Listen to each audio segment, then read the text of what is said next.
Fala galera, aqui é o Drake. E se você descobrisse que é um ser artificial, feito para se sacrificar todos os dias sem ganhar nada em troca, o que você faria? Começamos em 2050 com o cientista Alan, que conseguiu criar clones genéticos de si mesmo. O problema é que ele é um maníaco em série, que está usando as suas duplicatas para não só finalizar pessoas em situação de rua, como também para sequestrar e realizar experimentos científicos em crianças. Então as autoridades primeiro detêm o Alan 1 e o Alan 2. O problema é que a finalização de inocentes não para, porque o 3 acaba ficando solta para causar o caos, e os seus crimes em série acabam fazendo com que a sociedade chame esse conceito de clonagem de múltiplos. E pelos atos do Alan, eles acabam sendo considerados impuros e naturalmente maus, ou seja, todos odeiam essa invenção. Assim, a comunidade científica começa a debater vários assuntos em relação ao Alan, como por exemplo, se há um múltiplo que é um líder, ou se todos são cúmplices que agem por conta própria. E se ao serem presos, eles devem dividir a mesma refeição, ou se cada um deve ter um prato. Dessa forma, os religiosos acabam entrando no debate, para deixar claro que a criação de Deus é uma só, e que não é possível recriar a alma de um ser vivo. Ou seja, o político Kenneth, que popularizou esse discurso, acaba considerando a criação do Alan como uma coisa de Satanás. No entanto, o Sacana tem a brilhante ideia de se aproveitar dessa invenção para testá-la em outro planeta longe dali. Assim, ele e a sua equipe podem arranjar alguma forma de tornar os múltiplos úteis para a economia no futuro. E agora, eles serão chamados de descartáveis, e se tentarem causar algum mal, o Kenneth garante que todos vão ser finalizados sem dó. Em paralelo, vemos o Mickey e o Timo correndo por uma viela,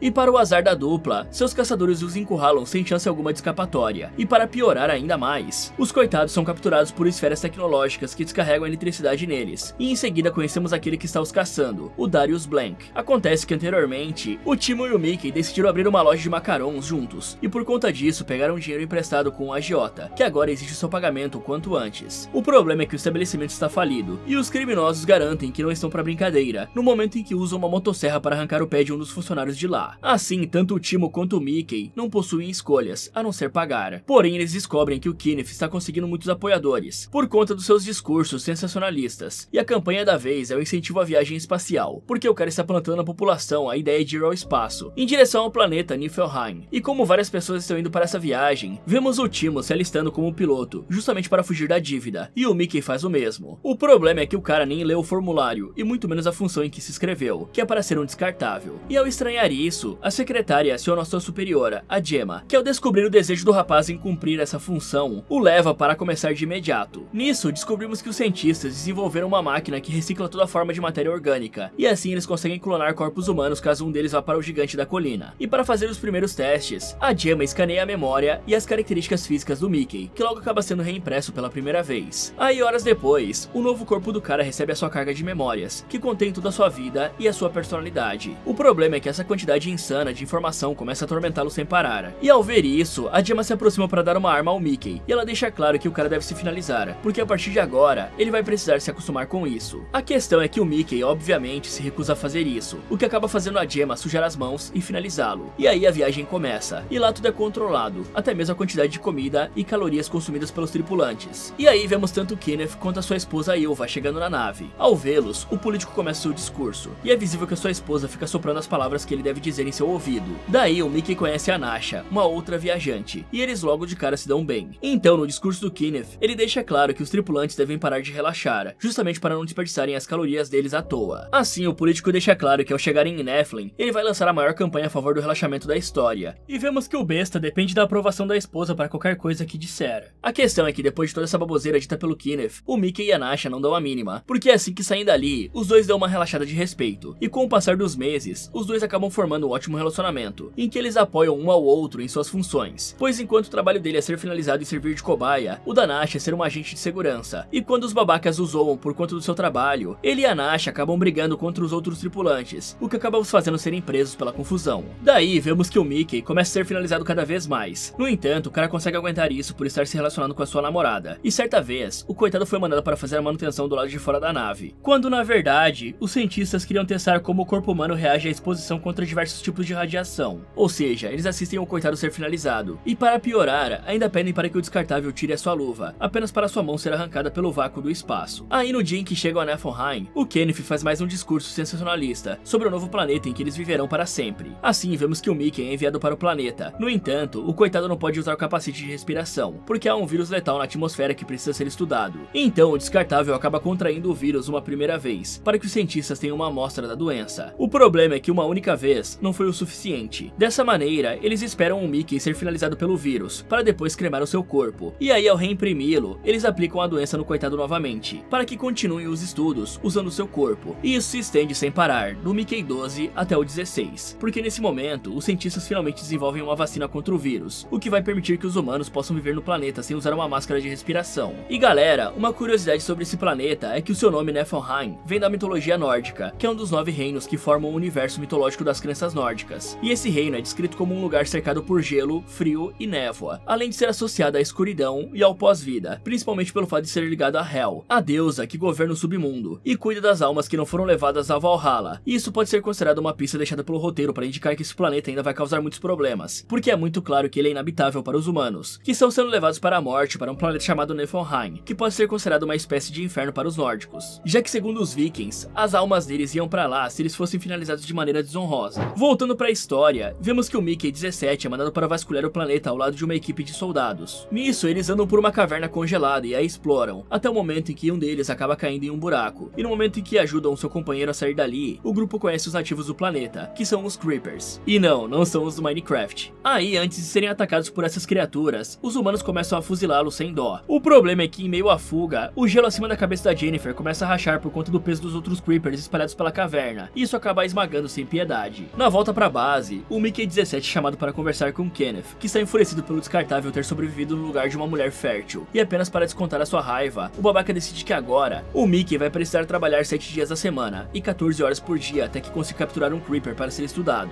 E por mais que o seu turno de trabalho dobre, a sua ração ainda vai ser cortada pela metade. Dessa forma, vemos que um tempo depois, o Timo deixa o seu parceiro sozinho no planeta com um único pacote de comida, que mais parece aquelas embalagens de salgadinho que vem mais ar do que o próprio salgadinho. E ao começar a tentar explorar Niflheim, não demora muito para o coitado acabar caindo em uma caverna acidentalmente. E por mais que o cara peça a ajuda do seu parceiro Timo, o piloto babaca não volta para resgatá-lo, e sim para recuperar o seu lança-chamas. Afinal de contas, aquela arma custou muitos recursos, já o Mickey pode ser reimpresso a qualquer momento. Nessa hora, o descartável acaba vendo vários Creepers se aproximando ao lado de um deles que é enorme. E na hora em que o grandão desliza até o Mickey, o cara acha que vai ser devorado, quando na verdade a criatura começa a levá-lo dali. E por mais que o rapaz ache que o bichão está o levando para servir de alimento para seus filhotes, isso não acontece, pois os nativos na verdade o levam de volta para a superfície. Percebendo isso, o Mickey até pensa que a sua carne está ruim por conta da reimpressão, mas ele insiste para que os animais o devorem para que possa ser recriado logo. Porém, os Creepers não dão a mínima e apenas o deixam viver. Desse jeito, o descartável vê um dos automóveis da tripulação se aproximando, e por mais que os motoristas não o percebam, o cara consegue subir na parte de trás do carro. Chegando lá na base, ninguém dá a mínima para o coitado, que depois de se arrumar, apenas vai para o seu quarto dormir. O problema é que ao se deitar na cama, o Mickey descobre que o 18º já foi impresso há 2 horas. E ao ver o seu antecessor, o 18 obviamente se assusta. Assim, o 17 explica que eles são descartáveis e múltiplos. A questão é que o novo não se convence com essa história, já que ele só está vivo há 2 horas. O problema é que o 18 deixa claro que como foi impresso, o 17 não pode continuar vivo. E nessa hora, o novo fala que irá finalizá-lo. E por mais que o antigo tente correr, o 18º arremessa um peso bem na cabeça dele, fazendo com que o coitado do 17º apague na mesma hora. E um tempo depois, o 17 acorda dentro de um carrinho de entulhos, e ele nota que está sendo levado ao descarte pelo seu sucessor. E galera, uma curiosidade é que esse filme adapta um romance de ficção científico chamado Mickey 7, que foi publicado em 2022. E a história do livro também trata a vida do Mickey 7, que obviamente é um descartável, e segue o mesmo conceito do filme, mas com uma série de diferenças. Por exemplo, o Kenneth não possui uma esposa no livro, e é menos charlatão do que no filme, além de que o amigo do Mickey não é o Timo, e sim o Berto. Assim como o Alan, que não é um serial killer nos livros, e sim um idealista que pretende fazer o mundo à sua imagem. Porém, mesmo que a história tome outro rumo nos filmes, as duas obras são igualmente boas. Continuando, o cara se lembra de que a Nasha comentou que os outros Mickeys tinham personalidades diferentes, porém nenhum deles era um maníaco nesse nível. E no momento em que eles chegam no lugar de descarte, o Mickey se prepara para assumir com seu antecessor, até que o 17 o surpreende. O problema é que o antigo não possuía coragem para acertá-lo com o peso. Dessa forma, o 18 rapidamente o desarma e o vence no combate sem muitos problemas, já que ao contrário do 17, ele deseja vingança. Assim, o Mickey novo se separa para empurrar o seu múltiplo dentro do incinerador, e nesse momento o cara desabafa, porque ele nunca foi finalizado antes, e por conta disso, agora deseja permanecer vivo. Além do mais, o 18 também não considera o seu renascimento uma coisa boa, porque a cada reimpressão, ele se torna uma outra pessoa completamente diferente, e mesmo que as memórias sejam as mesmas, as reimpressões nunca são iguais, e é por isso que agora, o novo Mickey deseja viver. O problema é que antes do 17 ser descartado de uma vez por todas, os dois descartáveis são obrigados a se esconder, pois nessa hora, o Timo aparece acompanhado de um outro tripulante, porém eles não estão ali para descartar o lixo, e sim para o piloto entregar ao sujeito uma dose de oxisofol, que é um dos componentes do combustível usado no lança-chamas, e que pode ser usado para dar uma onda. Ao vê-lo, o 18 acaba sentindo muito ressentimento, afinal de contas, o piloto é um dos responsáveis pela situação dele, porque foi o Timo que arrumou um empréstimo com a agiota, e por conta disso, os dois vieram parar em Niflheim, só que apenas o babaca conseguiu um bom emprego, e agora que está bem, ele nem liga para o Mickey. Assim o rapaz sugere a ideia de finalizar o Timo por pura vingança, coisa que o 17 obviamente não admite, já que por mais imbecil que o piloto seja, ele é o único amigo que eles já tiveram. No entanto, o Mickey garante que eles terem morado no mesmo orfanato não significa nada. Com isso, o 18 parte para cima do Timo com toda a sua raiva, e começa a tentar empurrar o seu ex-amigo para a incineração, e por mais que o 17 tente impedi-lo para salvar o seu colega, o sucessor continua implacável, e consegue vencer o antecessor na briga. Daí, o louco pega um ferro incandescente para dar um fim no Timo, e acontece que nesse momento, a Nasha e um outro sujeito aparecem para descartar o lixo, e aí o 18 finge estar tentando ajudar o Timo a sair dali, e ao vê-lo, os dois deixam claro que o cara deveria estar dormindo, já que havia acabado de ser reimpresso. Nisso, conforme o outro cara conversa com o piloto sobre alguém estar vendendo oxisofol, vemos o Mickey se engraçando para cima da Nasha. A questão é que o 17 está escondido e os observando. Dessa forma, o descartável começa a persegui-lo sorrateiramente. A questão é que, em paralelo, a comunicação da base anuncia que o Kenneth está sorteando alguém para ter um almoço especial ao seu lado, e o assistente do político escolhe justamente o 17, que sequer consegue recusar. Isso faz com que o cara seja levado até o Kenneth e a Ilva, e ao ver o descartável, o charlatão comenta sobre o que aconteceu com a Jennifer, e ele só ficou bravo e puniu o Mickey pelo fato daquela garota ser fértil. No entanto, agora ele insiste em se desculpar com o 17, que por algum motivo está comendo um bife cru. Na sequência, conhecemos a Kai, que era uma das melhores amigas da Jennifer, e ela é recebida pelo Kenneth e pela Ilva, que logo lamentam a perda da garota. O problema é que o político comenta que fica feliz por ela ter escolhido ir para Niflheim no lugar de ter ficado ao lado do resto da humanidade, que de acordo com ele, é impura. Então o charlatão comenta que a Kai é perfeita para ajudar a repovoar o novo planeta, já que ela apresenta as características físicas perfeitas para o Kenneth e a Ilva. E nessa parte, pessoal, o Kenneth deixa claro que apoia a supremacia racial e o racismo científico, principalmente a filosofia do eugenismo, que para quem não sabe, foi um movimento do século XIX, que tinha como objetivo de melhorar a genética da população humana, só que esse processo envolvia a esterilização forçada, o controle de casamentos e outras políticas do controle populacional. E enquanto isso, os indivíduos que fossem considerados superiores eram utilizados como reprodutores. E um exemplo forte da prática de eugenismo foi no regime nazi da Alemanha, que buscava alcançar a raça ariana. Mas voltando para a história, a Kai ouve isso e estranha, porque fica claro que o Kenneth a vê como apenas uma ferramenta de reprodução. No entanto, o casal de canalhas obviamente desconversa, e para distraí-la, eles servem outro prato cru para a garota, pois de acordo com eles, em Niflheim todos comerão alimentos puros. Logo em seguida, todos começam a fazer uma oração bem exagerada em nome da Jennifer. O problema é que o Mickey começa a passar muito mal do nada, o que faz a equipe científica liderada pelo Arcade entrar, e é aí que descobrimos que o coitado está sendo usado como cobaia, porque o bife dele está repleto de hormônios de crescimento criados em laboratório. Isso acaba causando uma reação alérgica forte no coitado, que quando está prestes a perder a sua vida por conta do piripaque, ele acaba servindo de cobaia para um outro produto, que é um analgésico chamado Purple Joe. Dessa forma, o 17 acaba sendo medicado. Acontece que por mais que o cara pareça melhorar, o remédio também dá errado, e só piora a situação da sua saúde. E ao perceber que os dois experimentos deram errado, o Kenneth saca sua arma para dar um fim no Mickey, coisa que a Kai fica em choque ao ver, e por conta disso impede o político. Por mais que o canalha comente que ele é um descartável que pode ser impresso quantas vezes forem necessárias, a garota não quer vê-lo sendo finalizado de uma forma tão cruel, sem contar que aos poucos, é visível que o analgésico dado pelo cientista passa a fazer algum efeito, o que permite que o Mickey sobreviva. Aí a Kai decide levá-lo até o seu dormitório para ajudá-lo. Chegando lá, a moça dá o suporte que o rapaz precisa, e até prepara um chá que ela trouxe da terra. Desse jeito, ela se senta ao lado do Mickey, e ao se aproximar, a garota questiona como é ser finalizado. O problema é que a moça fica pensando sobre como a Jennifer pode ter se sentido na hora em que foi de vala, assim como no que ela pensou ao ver que não havia mais esperanças. Então, a Kai comenta que o Mickey nem deve ligar muito para essas sensações, já que ele é sempre finalizado e refeito em seguida, como se fosse um ser imortal. No entanto, o descartável retruca esse comentário da garota, porque o coitado nunca se acostuma a ser descartado como lixo. Pelo contrário, ele odeia ser finalizado e sente medo toda vez que está cara a cara com perigo. Aí, ao notar que a Kai ainda se sente abalada pelo que aconteceu com a Jennifer, o Mickey tenta confortá-la, o que faz a mulher perceber que o rapaz não é só um ser artificial, e sim alguém vivo. Assim, os dois ficam cada vez mais próximos, e a sacana até pergunta se o relacionamento dele com a Nasha é aberto. Porém, o descartável se nega a relaxar com a moça, e logo se levanta para ir até o seu quarto. Chegando lá, o 17 nota a Nasha bem louca, e no lugar de atacá-lo, o 18 vê seu antecessor e tira a roupa dele, porque aí a mulher marca cada um com seus devidos números, sendo o 17 o mais sem graça, e o 18 o mais apimentado. E na mesma hora, o Mickey antigo saca que os dois usaram oxofosol. Nesse momento, de um lado, o 17 fica se lamentando, e com medo do que pode acontecer, já já que ele pode ser finalizado por ser considerado um múltiplo, e do outro, o 18 e a Nasha tentam animá-lo, e antes que os dois briguem de novo, a agente deixa claro que os dois vão dividir tudo que possuem igualmente. Daí os três se deitam juntos para dar uma relaxada a trio. O problema é que a Kai acaba aparecendo no quarto e pegando os três no flagra, e na hora em que a mulher sai do dormitório, a Kai a segue para tentar pará-la. O problema é que a moça está determinada em denunciar um caso de múltiplos para o Kenneth, mas a Nasha consegue pará-la, o que faz as duas discutirem, já que a mulher fala que a Kai sempre se engraçou para o lado do Mickey antes, porém elas começaram a se entender e até pensam em dividi-los, já que são dois Mickeys para as duas. Por outro lado, os dois múltiplos assistem ao talk show do Kenneth, que está anunciando que uma pedra aleatória que ele pegou no meio do planeta será o primeiro grande patrimônio de Niflheim. Isso faz o 18 perguntar como foi o jantar do 17. O problema é que conforme o antecessor comenta que serviu de cobaia para os experimentos do Kenneth, e que ainda por cima teve uma arma apontada para sua cabeça, o novo Mickey se enfurece, porque o seu clone nem se dá conta de que foi usado como uma ferramenta descartável e tratado como um lixo. E isso faz o 18 julgar o seu múltiplo por ser um cara bunda mole que não faz nada para se defender. Só que o novo Mickey percebe que o seu clone não tem culpa, já que ele foi manipulado a acreditar que não passa de um ser descartável e substituível. E ao ter certeza de que o verdadeiro errado da história é o Kenneth, o 18 decide dar um fim nisso. Então o maluco pega a arma da Nasha. Logo em seguida, vemos os dois Mickeys passando pela Kai e a Nasha. E aí o 17 comenta que o plano do seu sucessor é finalizar o Kenneth. E por outro lado, vemos o charlatão discursando sobre a pedra que ele conseguiu recuperar em Niflheim. E fica na cara que ela é só mais um pedregulho qualquer, mas o canalha insiste em abri-la para mostrar que na verdade se trata de um diamante. E essa mentira é apenas para fazer com que os tripulantes o admirem, o que é uma clara política populista, que para quem não sabe é uma abordagem política que busca representar e colocar em prática os interesses e a vontade do povo, que busca combater a desigualdade. E os líderes que usam esse tipo de discurso procuram fazer com que seus ouvintes desenvolvam sentimentos nacionalistas a qualquer custo, o que é o objetivo do Kenneth, ao dizer que essa pedra qualquer é um diamante de Niflheim, ou seja, é uma tentativa dele fazer com que todos acreditem que esse planeta é o ideal para os humanos, sem contar que a principal ferramenta do populista é o apelo direto ao povo. Aí vocês já sabem, né? É oferecer uma solução para as dores do público, e foi isso que ele fez para começar essa viagem espacial, fazendo com que os insatisfeitos com a Terra acreditassem que ir a Niflheim seria uma boa opção. E galera, eu só estou explicando que é populismo, tá? Qualquer semelhança com a realidade é mera coincidência. Daí, no momento em que o Mickey se prepara para meter uma bala e finalizar o Kenneth, outro tripulante o impede de fazer isso, mas tudo piora na hora em que o Creeper rasteja para fora da grande pedra, fazendo com que todos entrem em pânico por conta da presença da criatura ali. E no meio da confusão, o trio chega para ajudar, e o Mickey 17 faz o possível para ajudar um dos cientistas a capturar um dos Creepers a todo custo. E ao conseguir, vemos que o coitado acaba sendo confundido com o 18, que ao se livrar do seu adversário, consegue se levantar para sacar a sua arma e dar um fim no Kenneth. Mas antes disso, a Nasha consegue fazê-lo errar o disparo, e na hora em que o Mickey revoltado é capturado, o disparo feito na pedra faz com que outro Creeper salte na cara do Kenneth, que se desespera e manda com que os seus agentes finalizem o coitado. Mais tarde, vemos o Trizal preso e discutindo sobre o que farão, já que o 18 estragou tudo. Porém, o sucessor deixa claro que a culpa é do 17, que deveria ter ficado em Niflheim para ser finalizado. Assim, eles não teriam sido incriminados por serem múltiplos. E aí, na hora em que o antecessor comenta que os Creepers o ajudaram a escapar, tanto ele como a Nasha chegam à conclusão de que os animais não estão tentando atacar os humanos, e sim salvá-los. Acontece que o papo é interrompido, no momento em que o Timo aparece do nada para ver os múltiplos. E o canalha, obviamente, não está ali para ver os seus velhos amigos, e sim para revelar que o Darius Blank infiltrou um capanga dele dentro da nave, e esse sujeito colocou um recado na porta do piloto. Nessa carta, o AJ